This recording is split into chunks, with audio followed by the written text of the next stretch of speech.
Buenos días a todos, bienvenidos de nuevo al seminario de álgebra. El día de hoy nos va a hablar la doctora María Isabel Hernández y el título de su plática es Más allá de lo imaginario. Pues muchas gracias, Isabel, y adelante.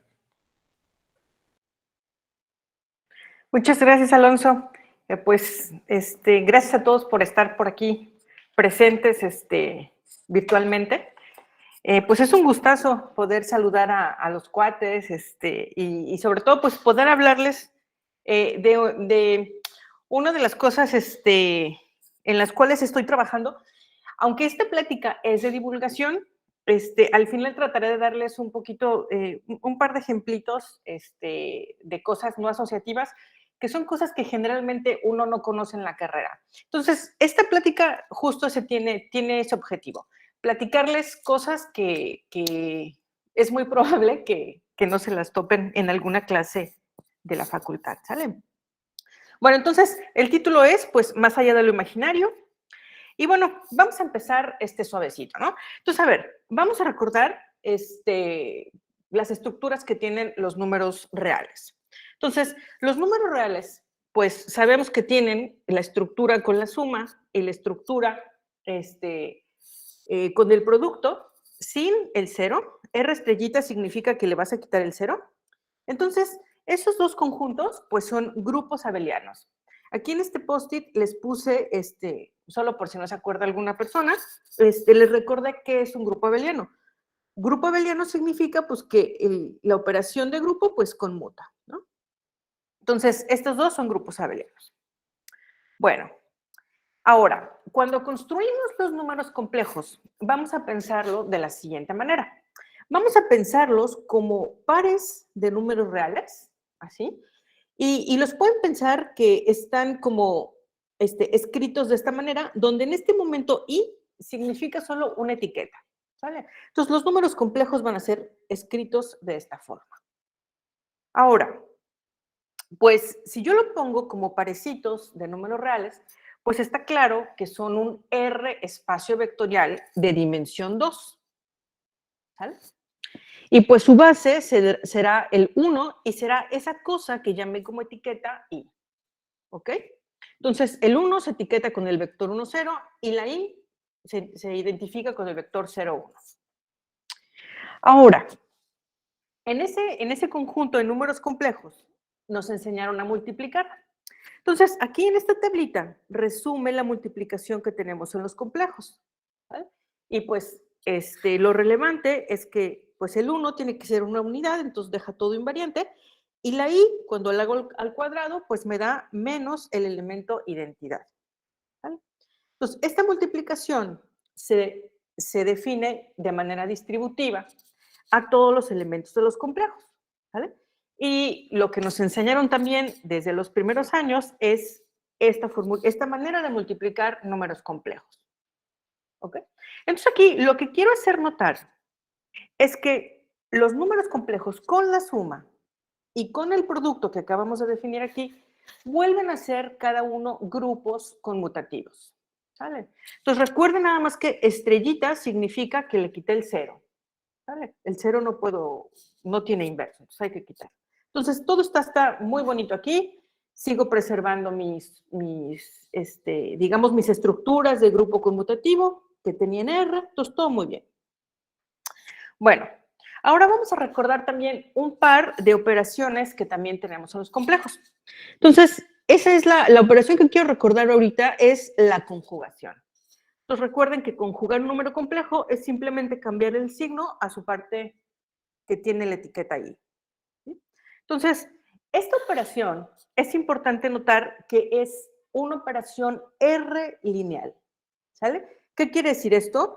Pues que si le pones aquí, piénsenla como transformación lineal, ¿no? Entonces, si le metes ahí un número real y haces el conjugado, pues esto es alfa veces el conjugado de z.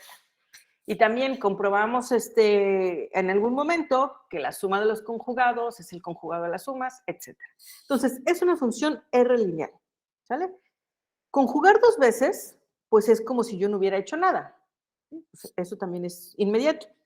Y una propiedad también que se satisface es que si ustedes toman el producto de dos números complejos y hacen su conjugado, es lo mismo que hacer el producto de los conjugados. Déjenme ponerlo de esta forma. Es el producto de los conjugados. Aquí le puse que es el conjugado de W con el conjugado de Z, pero pues no tiene tanta importancia porque como el producto es conmutativo, pues lo puse así. Después van a ver por qué. Entonces, esta operación que recordé aquí de conjugar es una operación que se llama, es un ejemplo de algo más general que se llama una involución. Entonces, déjenme definir formalmente qué es eso de una involución. Las involuciones son funciones lineales definidas en cosas que se llaman álgebras. Entonces, primero déjenme decirles qué es un álgebra. Un álgebra, pues, es simplemente un espacio vectorial con una multiplicación bilineal. ¿Vale? Entonces, una involución va a ser una función lineal que al cuadrado me dé la identidad y que cuando haga la evaluación de esa función en el producto de dos elementos, me dé el producto de las imágenes, pero en el sentido opuesto. ¿Vale? Entonces, por eso es que hice notar que la conjugación, pues, respeta digamos, la conjugación de Z, perdón, conjugar Z por W es lo mismo que el conjugado W con el conjugado de Z. ¿Sí? Entonces, de hecho, esta operación, pues, de conjugar, pues es como el ejemplo básico, digamos, de una involución. ¿Ok? Muy bien. Bueno, ahora, con esta definición de conjugar módulos, conjugar números complejos, tenemos también lo que llamamos una norma o un módulo de un complejo. Entonces, les recuerdo que el módulo de un número complejo se define como, bueno, al cuadrado, como el número real que obtengo al hacer z por z conjugado. Y aquí quiero que observen que si z es de la forma a más veces más ib, entonces su conjugado es la suma de los cuadrados de esos números reales. Entonces es un número real, de hecho es un número real mayor o igual que 0, pero pues tiene esta forma chistosa, digámoslo así, ¿no? Entonces tenemos esa propiedad. Ahora, ¿qué satisfacen los módulos? ¿Qué propiedad satisfacen este módulo? Pues también se porta bien respecto a la multiplicación. O sea, el módulo del producto de dos números complejos es el producto de sus módulos. ¿Vale? Y si yo escribo esta definición de módulos en términos de las componentes de mi número z y de mi número w, entonces observen que lo que tengo aquí es lo siguiente. Esto que está aquí escrito del lado izquierdo es el módulo de z al cuadrado. Esto es el módulo de w al cuadrado. Y esto que está escrito a la derecha es el módulo de z por w. Entonces, quiero que noten lo siguiente. Aquí tengo el producto de la suma de dos cuadrados en ambos lados, de dos cuadrados de números reales. Y como resultado, me dio la suma de dos cuadrados de números reales. ¿Vale? Entonces, también esta es una propiedad chistosa que al final vamos a ver qué pasa con ella. ¿Vale? Muy bien. Entonces, hasta ahorita, pues, solo recordé propiedades de los números complejos. Y lo que voy a hacer ahora es, vamos a construir otro conjunto de objetos, digamos, procediendo de manera análoga. ¿Sale? Entonces, a ver, vamos a tomarnos parecitos, pero ahora de números complejos. Y vamos a escribirlos de esta manera, donde J, nuevamente, piénsenlo ahorita como una etiqueta. ¿Sale?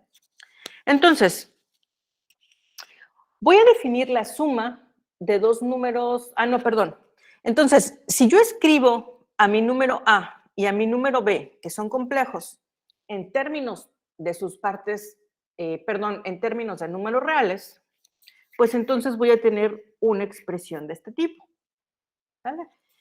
Y ahora, pues entonces, este objeto Q, que le llame Q, pues va a estar expresado en términos de 4 números reales y ciertas etiquetas. La etiqueta I, la etiqueta J y la etiqueta IJ.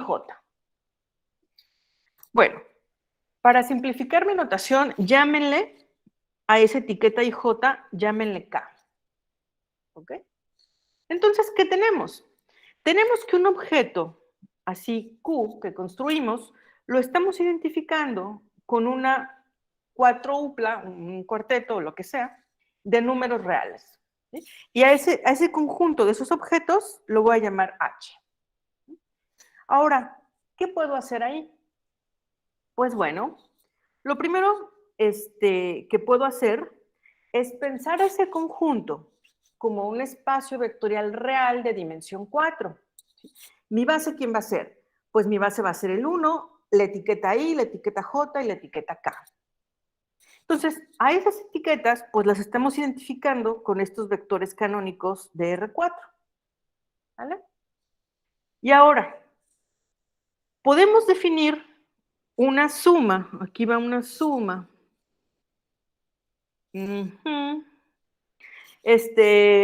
Pues como es un espacio vectorial de dimensión 4 sobre R, pues tiene definida la suma de vectores de R4.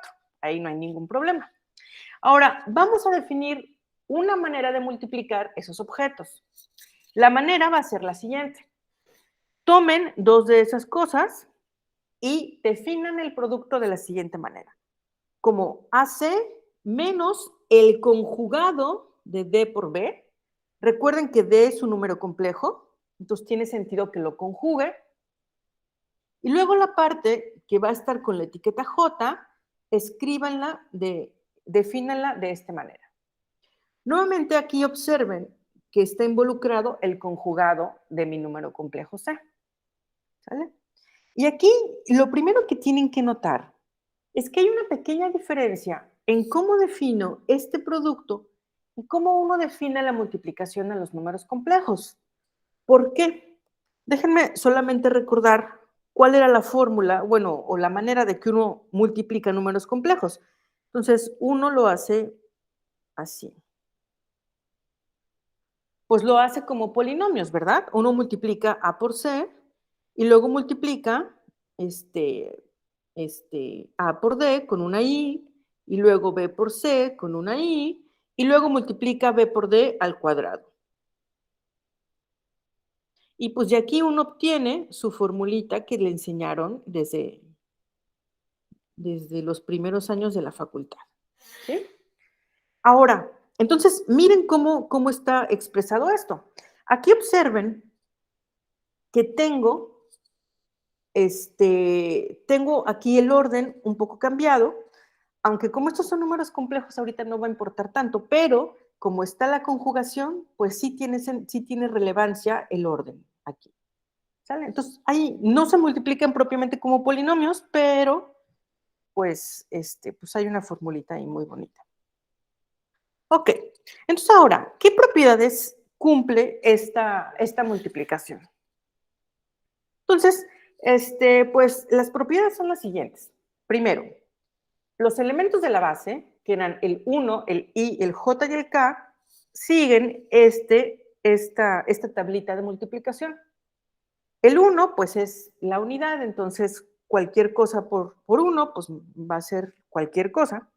Y luego observen que cualquier elemento de la base al cuadrado, bueno, que no sea el 1, ¿verdad? Cualquier elemento de la base al cuadrado me da menos 1. ¿Vale? Entonces J por J me da menos 1, K por K me da menos 1. Y el resto de las multiplicaciones las puedo leer de este dibujito. Este dibujito se lee, pues como indican las flechitas. I por J me da K, J por K me da I, K por I me da J, y si lo hago al revés, obtengo el signo, obtengo la cosa pero negativo. O sea, I por K me da menos J. Entonces, este dibujito resume perfectamente bien nuestra tablita de multiplicar. ¿Sale? Ok, muy bien. Entonces, aquí también con estos objetos que no tienen nombre hasta ahorita, puedo definir una conjugación. Estoy usando el mismo símbolo para todas las conjugaciones, etcétera, para no cargar notación. Entonces, en este caso, la conjugación de un objeto Q, pues va a ser simplemente también cambiarle el signo a todas las componentes, excepto a la componente que tiene el 1. ¿Vale? Eso va a ser mi conjugación. Nuevamente, esta operación de conjugar es una involución. ¿Vale? Les recuerdo, es una función R lineal que al cuadrado me da la identidad y aquí sí es bien importante, cuando hago la conjugación de un producto, me da el producto de las conjugaciones, pero en sentido opuesto. ¿Vale? Aquí no se vale, aquí sí no es verdad. No es verdad que esto me da igual a Q conjugado por Q' conjugado. Eso no es cierto. ¿Sí? Lo que es verdad es en ese orden. ¿Vale? Muy bien. Ahora, aquí también, usando esta noción de conjugado, puedo definir una norma o un módulo. ¿Sí? Entonces, de la misma manera que en los complejos. Este va a ser un numerito real que se obtiene al multiplicar Q con Q conjugado. Y si escriben a Q como A, bueno, las componentes de Q son A1, A2, A3, A4, pues cuando hacen este cálculo se van a dar cuenta que esa norma o módulo, lo que sea, pues va a ser esta expresión. La suma de 4 números reales, cada uno elevado al cuadrado. ¿Sí? Entonces aquí es clarísimo pues que todo esto es mayor o igual que 0, porque todos estos son números reales. Entonces, esta norma tiene varias propiedades. Es bien portada en el siguiente sentido. Si ustedes toman el producto de dos objetos, Q y Q', y le calculen su norma, pues también va a ser el producto de las normas. ¿Vale? Y aquí quiero que hagan una observación. Fíjense, esta norma fue la suma de 4 cuadrados. Entonces, esto me está diciendo lo siguiente.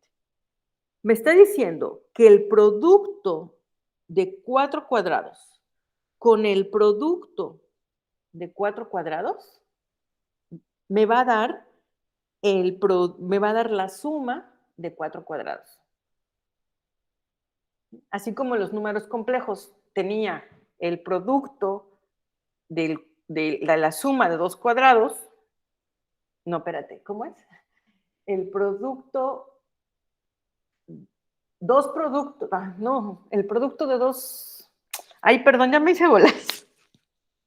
Creo que ustedes probablemente lo tengan más, es más fácil escribir lo que estoy diciendo que leerlo. Lo que estoy diciendo es que los números complejos tenía algo así. Y aquí había unas expresiones, ¿no? Entonces tengo el producto de dos sumas de 2 cuadrados, me da la suma de 2 cuadrados. Aquí tengo el producto de 4 cuadrados, me da la suma de 4 cuadrados. Eso es lo que obtengo. Ok, bueno, estos objetos pues fueron descubiertos o propuestos o como quieran decir hace muchísimo tiempo. Lo hizo Hamilton, hay una por ahí, pues busquen en la red, la historia es bonita, la historia de cómo descubrió estas cosas Hamilton. Y lo que observó Hamilton es que estos objetos son un anillo con división, pero no conmutativo. ¿Qué quiere decir esto? Que con la estructura de suma, esto sigue siendo un grupo conmutativo, eso no hay problema, ¿no? Porque es la suma de vectores que tengo de R4. Todo se porta bien, grupo conmutativo. Sin embargo, con el producto que acabamos de definir, eso ya no es conmutativo. Sigue siendo grupo, pero ya no conmutan. ¿Y por qué no conmutan? Pues bueno, porque uno lo puede leer directamente de la tablita o del dibujito. Cuando hago este producto de elementos básicos, pues tengo un signo por ahí, ¿no? Entonces, eso hace que el producto no sea conmutativo. Pero es bien portado en el sentido de que no tiene divisores de cero. Que les recuerdo solamente por si a alguien se le está escapando la definición de divisor de cero. Digamos, lo que está pasando aquí en este conjunto es que si yo tengo el producto de dos cosas, X y Y igual a cero, pues entonces una de las dos tiene que ser cero. Eso es que sea un anillo con división o que no haya divisores de cero. Ok, a estos objetos se les llama cuaternios, cuaterniones, números de Hamilton, etc. Muchos nombres para esto. ¿Sí? Entonces, bueno, es una estructura bonita que aquí observen pues que ya estamos perdiendo propiedades, ¿no? Ya no tenemos una conmutatividad a diferencia de los números complejos. Ahora, bueno, vamos a hacer una segunda construcción. Vamos a proceder otra vez, análogo al caso anterior, pero en vez de tomar parecitos de números complejos, ahora pues le voy a subir de nivel y vamos a tomar parecitos de cuaternios. ¿Sí? Nuevamente, L significa una etiqueta en este momento. Entonces, un objeto, lo voy a llamar R, se va a escribir. Aquí ya lo voy a poner directamente como con sus componentes reales, ¿sale? Porque A, pues tendrá 4 componentes reales, B tendrá 4 componentes reales, y entonces un objeto de aquí se identifica con una 8 upla o con un, sí, con algo de tamaño 8 de cositas de números reales, ¿sale? Entonces, es un R espacio vectorial de dimensión 8. ¿Sí? Aquí, pues ya no voy a poner base IJKL, no sé qué, no, me voy a confundir mucho. Entonces vamos a usar la base 1, E1 hasta E7 para identificar la base de esta cosa que estoy definiendo aquí como O. ¿Vale? Entonces aquí les pongo la identificación de los nombres que estoy usando para la base. Y bueno, otra vez, con la suma ya dije, no hay problema, ¿no? Es la suma como espacio vectorial de R8. Aquí vamos a definir otra vez un producto entre estas dos cosas. Y, a ver, aquí está la definición del producto, ¿sale? Si se acuerdan cómo les definí el producto en los cuaternios, si yo me regresara, pues van a ver que la fórmula es la misma, ¿sale? Nada más que aquí estas cosas ahora, pues son cuaternios. Y aquí esta rayita simboliza la conjugación en los cuaternios. ¿Eh? Entonces, la tabla de multiplicar para estos objetos en la base, está aquí está la tablita, la saqué de Wikipedia si la quieren ver, pero pues también esto lo puedo expresar pues con este dibujito que se llama el plano de Fano, y este dibujito me dice muy fácil cómo es el producto de los elementos básicos de aquí. Yo veo un poquito medio borroso, entonces déjenme subirle un poquito. Y déjenme decirles cómo se lee, porque tiene ahí unas cosas que no es inmediato. Entonces, por ejemplo, aquí se leen las líneas del triángulo, perdón, las aristas del triángulo, y se ven estas líneas, las mediatrices. Se lee el círculo, pero estos triángulos que quedan aquí, esos no dicen nada, ¿ok? Esos no los tienen que tomar en cuenta. Entonces, por ejemplo, E6 con E7 me va a dar E2. Y si lo hago al revés, me da -1, me da menos la cosa. O sea, E2 con E7 me da E6. No sé, aquí adentro, E2 con E3 me va a dar E4, E4 con E1 me va a dar E2, etcétera. ¿Vale? Entonces, este dibujito también me simplifica la tabla de multiplicación en los elementos básicos. Ok, bueno, pues ya para pues nuevamente, análogo a los casos anteriores, puedo definir algo que se llama conjugación. Ahora, observen aquí que conjugar un elemento lo voy a simplificar de la siguiente manera. Estos son cuaternios, ¿sale? Entonces, conjugar un elemento así, pues va a ser la conjugada de A menos B. Pero el conjugado de un cuaternio, pues era ponerle menos a todas las cosas, salvo la primera coordenada. Entonces, conjugar, si lo pienso esto como una octoupla de números reales, pues conjugar es quedarme con la primera componente intacta y a las otras 8 ponerles un signo negativo. Nuevamente, esta operación vuelve a ser una involución. Defino a través de esa conjugada una norma, igualito que la otra vez, y nuevamente se sigue portando bien respecto al producto. Entonces, a ver, aquí se van a acordar del trabalenguas que les dije. ¿Esto qué me está diciendo? Me está diciendo que multiplicar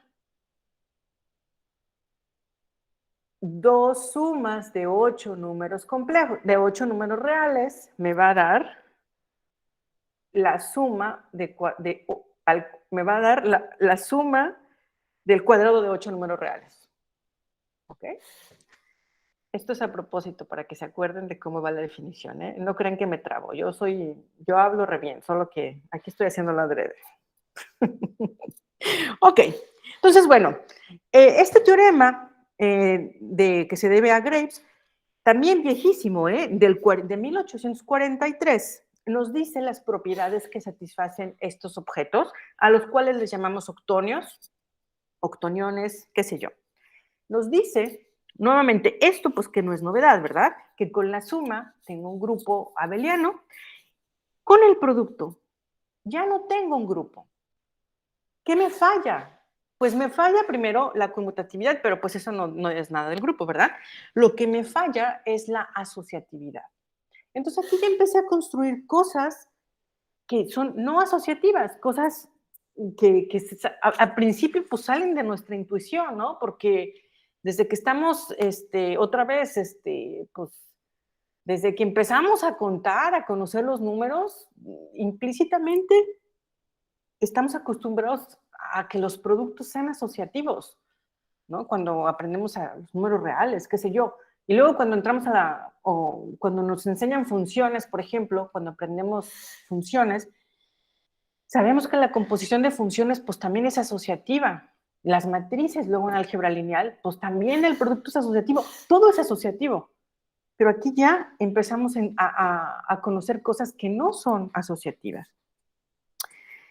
Entonces, no son asociativas estos objetos que construimos, sin embargo, no son tan mal portados. Cumplen una especie de asociatividad un poquito más débil, ¿ok?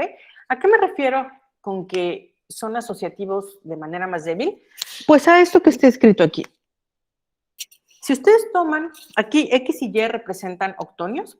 Si ustedes toman X y hacen X por X, y luego a eso lo multiplican por Y, pues va a ser lo mismo que primero multiplicar XY y luego multiplicarlo con X. Lo mismo de este lado. O sea, bueno, y aquí no lo puse, pero también se satisface esta condición.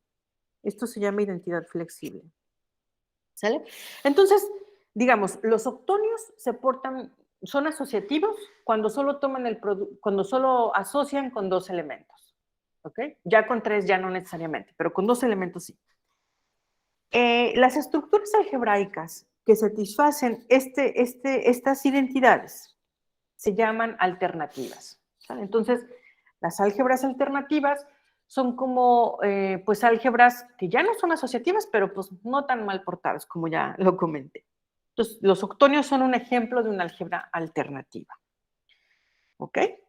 Bueno, entonces, la pregunta aquí es, bueno, me voy a pasar lo que resta de la hora hablando o construyendo estas cosas.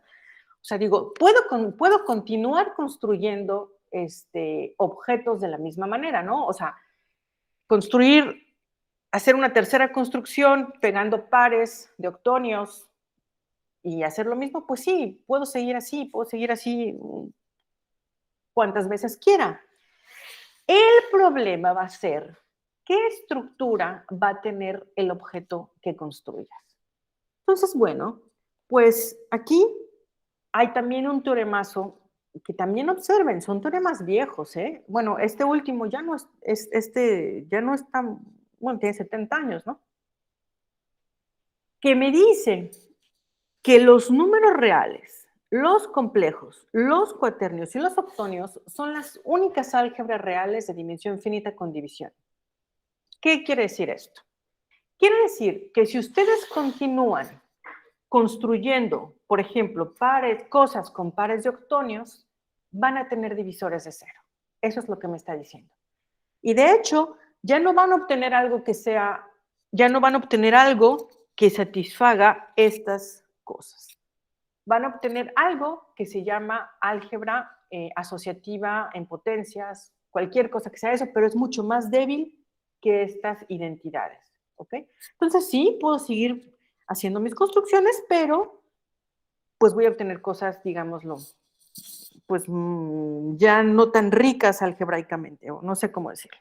Entonces, nada más aquí quiero mencionar, Frobenius probó que los reales, los complejos y los cuaternios, desde 1877, pues son las únicas álgebras de dimensión finita con división, ¿no? Y fue hasta, fíjense cuántos años después, ¿no?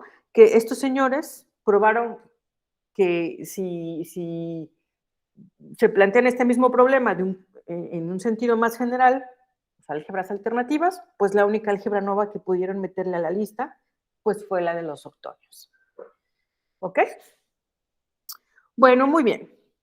Ahora lo que voy a hacer es generalizar estas construcciones que acabo de hacer a cualquier campo. Bueno, no cualquier campo. Quiten Z2, ¿no? O el campo de característica 2. Quiten Z2.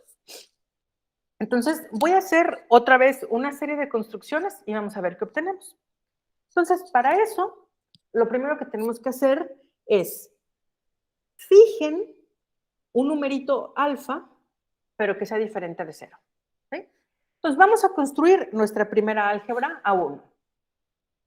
Entonces, vamos a tomar parecitos de números en el campo y a esos pares, pues los voy a sumar componente a componente.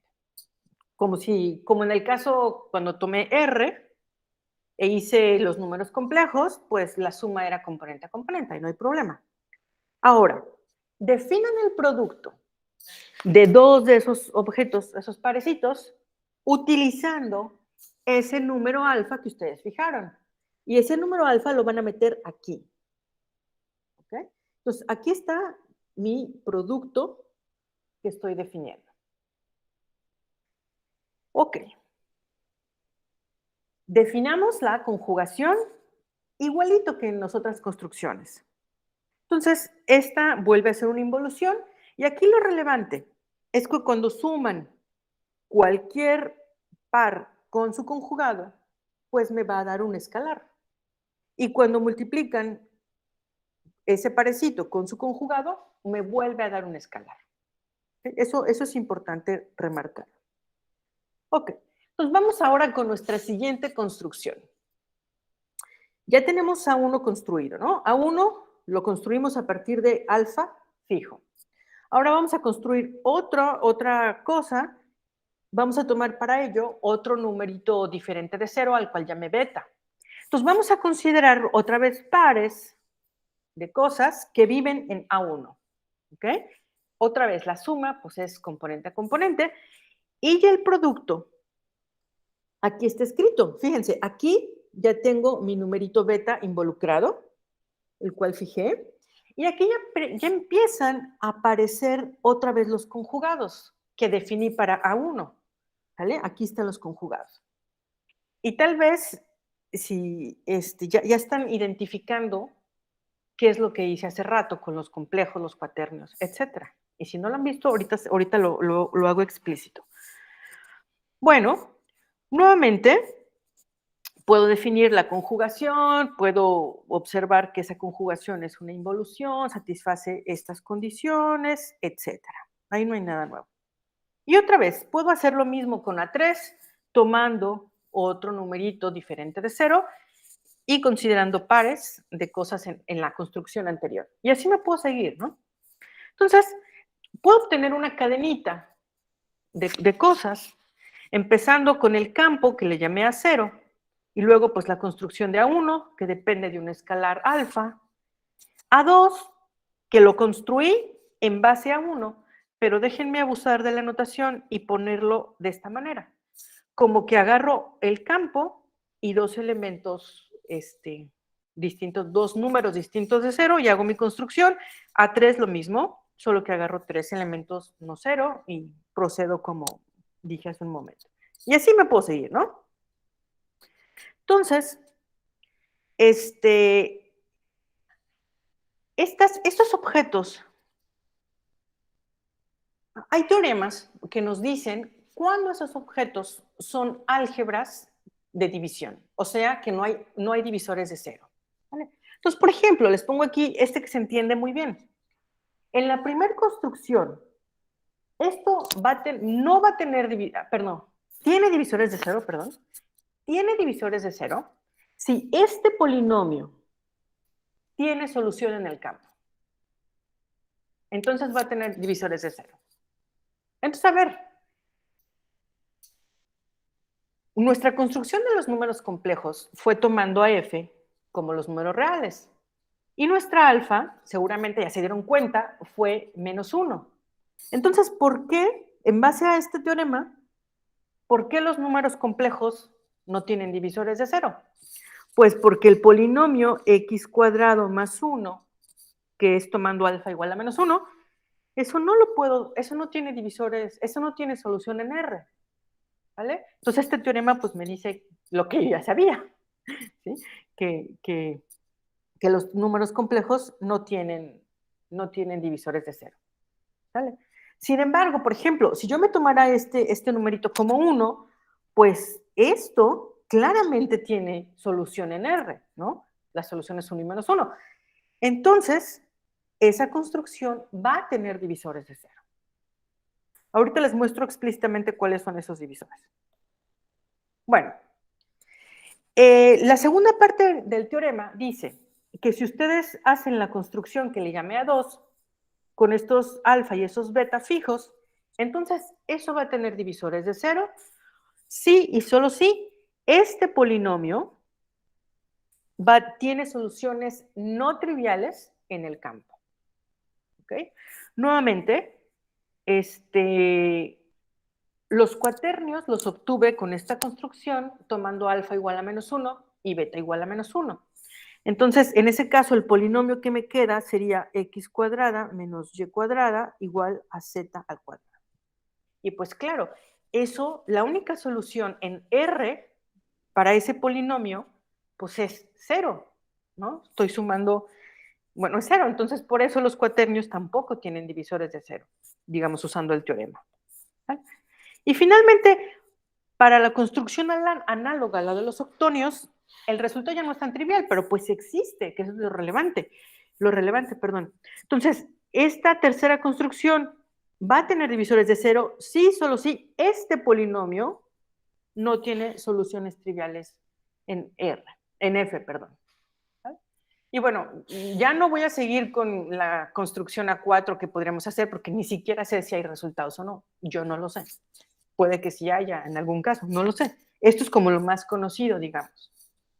¿Vale? Bueno, aquí está lo que les decía. Los complejos los obtuve a partir de R con alfa igual a -1, los cuaternios con los parámetros -1 y -1, y los octonios con los parámetros -1 en los tres casos. Entonces aquí está mi ejemplo que les decía que si en los complejos, en la primera construcción, en vez de tomar -1, tomo el 1, eso tiene divisores de 0. Entonces, el ejemplo son estas dos cosas. Tomen X como 1 más T y Y igual a 1 menos T. Cuando hagan les recuerdo que el producto aquí estaba escrito de esta manera. Aquí está mi alfa. ¿Sí? En este caso alfa es 1. Uno puede hacer el producto y pues se va a dar cuenta que X por Y es 0. Sin embargo, ninguno de los dos objetos son igual a 0. Entonces, aquí está explícito el ejemplo. Muy bien. Aquí, por ejemplo, pueden tomar su campo como el campo Q y pues los parámetros como -1, y pues otra vez, este polinomio no tiene solución, bueno, la única solución es la solución trivial en Q. Entonces también esta cosa no va a tener divisores de 0. ¿Sale? Bueno, esos son ejemplos concretitos nada más. Muy bien. Ahora, bueno, cuando les estuve definiendo esto de las normas con el trabalenguas y no sé qué, les hice notar,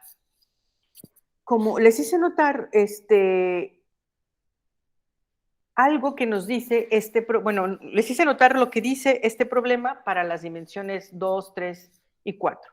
¿Vale? Hay un problema que se conoce como el problema de Hurwitz, que dice lo siguiente. Si ustedes se toman el producto de dos eneadas donde cada componente son cuadrados, el problema dice, ¿cuándo es posible escribir ese producto otra vez como la suma de n cuadrados? ¿Sí?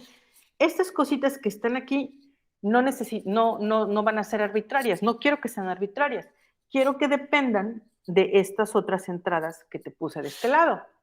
Entonces, ese problema es también muy viejo, y bueno, pues sabemos que este problema tiene solución cuando f es igual a r y cuando n es igual a 1.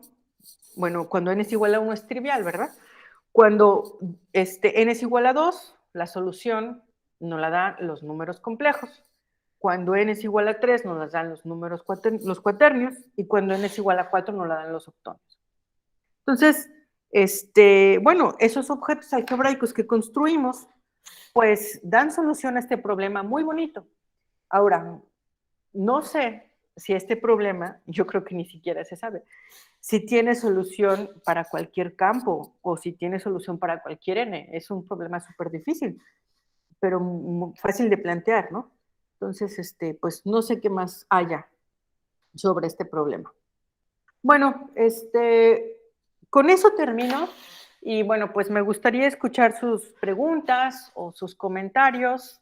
Entonces, por favor, pueden escribirlas en el chat y alguien leerlas, o abrir su micrófono como ustedes están acostumbrados. Entonces, por favor, aquí estoy para responder.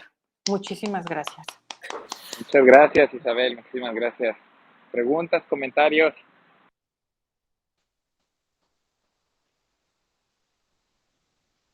Eso, Isa, ¿es para campos de característica 0? No, porque también hablabas que si el campo que tuviera característica distinta de 2. Ajá. ¿Sí tienen algunos resultados análogos para campos de característica prima, por ejemplo? No sepas, no Ajá. sé. O sea, estas construcciones, aquí, mira, este teorema, solo con que el campo tenga característica distinta de 2, vale el Sí, teorema. sí, Ajá.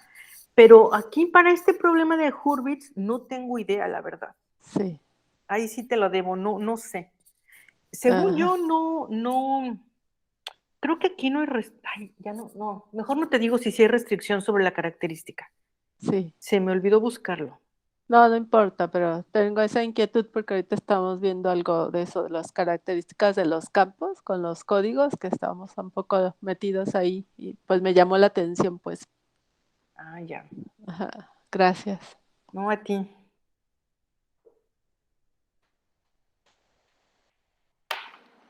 ¿Alguna otra pregunta, comentario? Bueno, Isabel, yo te quería preguntar, luego por ahí he leído que hay últimamente ha habido ciertas aplicaciones de los cuaternios, incluso de los octonios, precisamente en estas cosas de códigos y que, bueno, creo que los cuaternios se aplican hasta en cosas geométricas. No sé si conoces alguna aplicación específica de estas álgebras. Así aplicación como tal no conozco, fíjate. Pero lo que comentas esto de que se aplique en la geometría, sí, hay geometría cuaterniónica. De hecho, bueno, voy a hacer el comercial. En CIMAT hay, pues, Rafael Herrera y Gerardo Arismendi, que hizo el doctorado con él, y no sé si algún otro de sus estudiantes o que fueron estudiantes en algún momento, trabajan geometría cuaterniónica. En efecto, sí, se puede trabajar muy bien la geometría diferencial con cuaternios. Pero de aplicaciones sí te la debo, porque no sé aplicaciones explícitas. No sé. Lo que les puedo recomendar ahorita que hablas de eso, miren, léanse, busquen un artículo que se llama Los octonios. Y es de John Baez. De hecho, si ustedes buscan en Wikipedia octonios, se refiere, en las referencias pone el artículo de este señor. El artículo es muy bueno, está gratis en la red, está en la página del señor. Y aquí lo que van a poder encontrar es un montón, pero montón de aplicaciones de los octonios en distintas ramas de la matemática. Les advierto, la introducción se entiende perfecta, ¿no? Es muy bonita la introducción. El resto es un poco técnica, pero vale la pena echarle un ojito al artículo. Entonces yo creo que a lo mejor ahí puede, bueno, si esto de los códigos es muy reciente, pues no va a estar en el artículo, pero hay otras aplicaciones. En particular en la de la geometría sí está aquí. Cosas de geometría que sobre cuaternios sí habla un poco. Ah, excelente, muchas gracias. Entonces, ¿alguna otra pregunta? A ver si ahorita se anima alguien más. Bueno, voy a aprovechar, me quedan unos minutos, ya que estoy aquí. A ver, les dije que estos octonios ya no son asociativos, ¿verdad? Y les dije que las álgebras alternativas, pues, son álgebras que no son asociativas, pero que satisfacen esas identidades que les puse ahí de asociar entre dos elementos.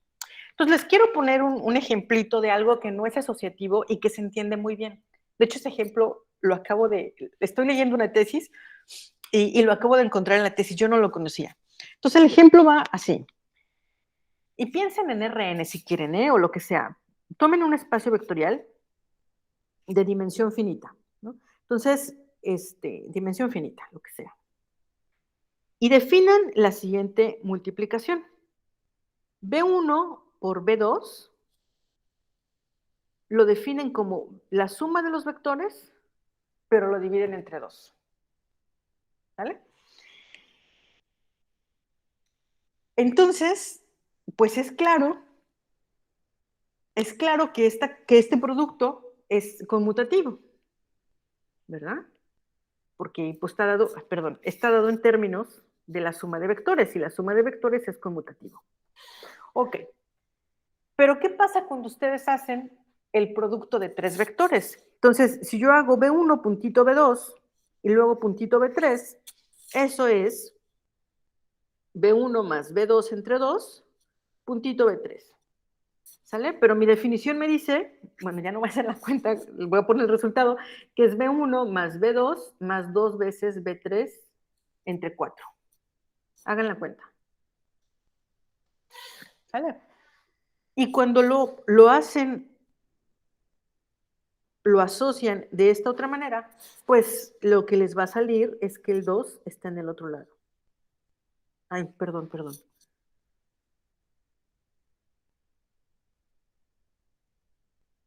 ¿Sale? Entonces ahí es claro, bueno, si me creen que esto, con este producto es eso, que sí es, lo acabo de hacer, ahí es claro que este producto ya no es asociativo. Y es bien fácil de definir, ¿no? Está definido a través de la suma de vectores. Es bien fácil. Pues bueno, bueno, ya voy a dar el comercial. Esto es una álgebra de Jordan. Esta cosa es una álgebra de Jordan. Cualquier cosa que sea eso. Ok. Bueno, excelente. Es el ejemplo. Muy bien, muy bien. Muy bien. Bueno, aquí les dejo mi correo si les interesa aprender un poco más de estas cosas, platicar, lo que sea, con toda confianza, con todo gusto, pueden escribirme, estoy a sus órdenes. Entonces, pues, no sé si hay algún comentario. Al contrario, gracias a ustedes. te agradecemos mucho y pues sí, cualquier duda que tengan también, si ahorita no se animaron y después quieren escribirle, pues ahí está su contacto. Muchas gracias. Muchas gracias. Gracias. Gracias, doctora. Gracias. A ustedes. Hasta luego. Chao. Gracias, Isabel. Hasta luego. Adiós, un gusto.